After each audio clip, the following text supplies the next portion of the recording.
Hey guys, and again welcome back to my channel.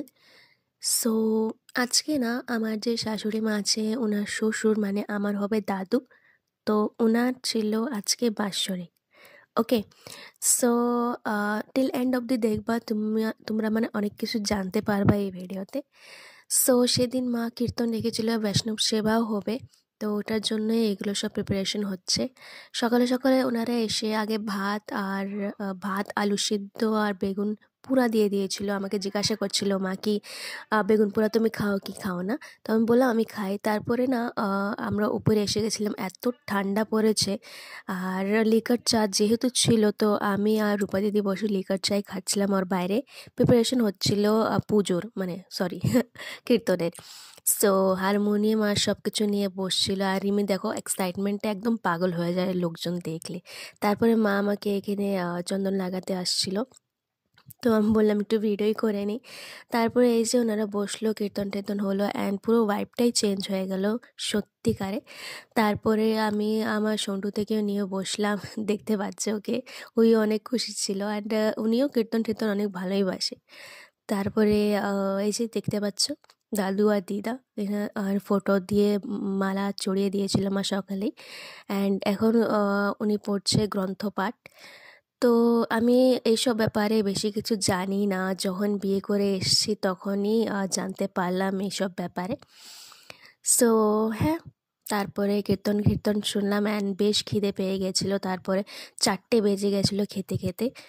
তো খেতে খেতে আমার সাথে একটা কাণ্ড কি হয়েছে তোমরা দেখতে থাকো। মানে ডাল দিয়ে দিয়েছিল মা, তারপরে শাক আর বেগুন ভাজা ছিল, অ্যান্ড এটা দেখতে পাচ্ছ না, এটা ছিল কচুর তরকারি।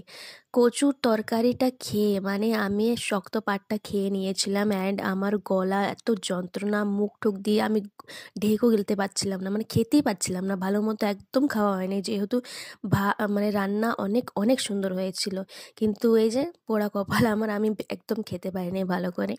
তারপর লাস্টে পায়েস চাটনি এগুলো ছিল অ্যান্ড শেষ করলাম। তারপরে বিকেলে ওর সাথে একটু খেলছিলাম। দেখো কাণ্ড দেখো, আর এখন মানে উল্টি হওয়া শিখে গেছে, তো মানে এখন সোজা শোয় না।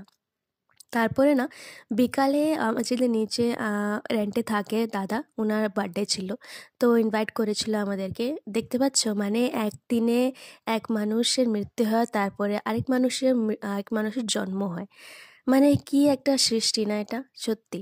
তারপরে এই যে দেখতে পাচ্ছ, আর কি আজকে মানে মেনু ছিল ফ্রায়েড রাইস আর চিকেন, মানে ওই চিকেন কষা চিকেন ঝোল এরকম ছিল। এই যে দাদা এসে গেছে, এখন কেক কাটিং হবে অ্যান্ড দাদা একদম এক্সাইটেড, কেন কি ওনার ফিয়ন্সে এসেছিল। তো হ্যাঁ, টুপি টুপি পরিয়ে দিল ওরা সবাই, তো বেশ আনন্দই হয়েছিল। অ্যান্ড আই হোপ তোমাদেরও ভালো লাগছে ব্লগটা। অ্যান্ড কিছু মানে মানে নেচারটা দেখো, মানে একদিনে কারোর জন্ম হয় আবার কারোর মৃত্যুও হয়ে যায় সেই দিনে। তো এই যে কেক কাটিং হচ্ছে অ্যান্ড বার্থডে উইশ করছিল সবাই, গিফট টিফট দিচ্ছিল। So yeah that's it. I hope তোমাদের ভালো লেগেছে ব্লগটা, অ্যান্ড ভালো লাগলে একটু লাইক করে দিও। অ্যান্ড তোমরা যে এত ভালোবাসা দিচ্ছ আমার ব্লগটাকে, প্রত্যেকটা ব্লগটাকে, তার জন্য অনেক অনেক ধন্যবাদ গাইজ। অ্যান্ড আমাদের এখন 3Kও হয়ে যাবে তাড়াতাড়ি সুন, অ্যান্ড 3K হয়ে গেলেই আমি একটা লাইভে যাব, তোমাদের সাথে কথা বলবো। তো ইয়া রাত্রে খেলাম, তারপরে ফ্রায়েড রাইস অ্যান্ড চিকেন কষা বা চিকেন ঝোল বলতে পারো, অ্যান্ড স্যালাড ছিল। সো সন্টুটাকে ঘুম পাতিয়া আমি খেতে এসেছিলাম, মানে 11টা 12টা বেজে গেছিলো। তো yeah that's it. Like share subscribe করে দিও আমার চ্যানেলটাকে এরকম ভিডিও দেখার জন্য, আর আমার সন্টুর কারনামা দেখার জন্য।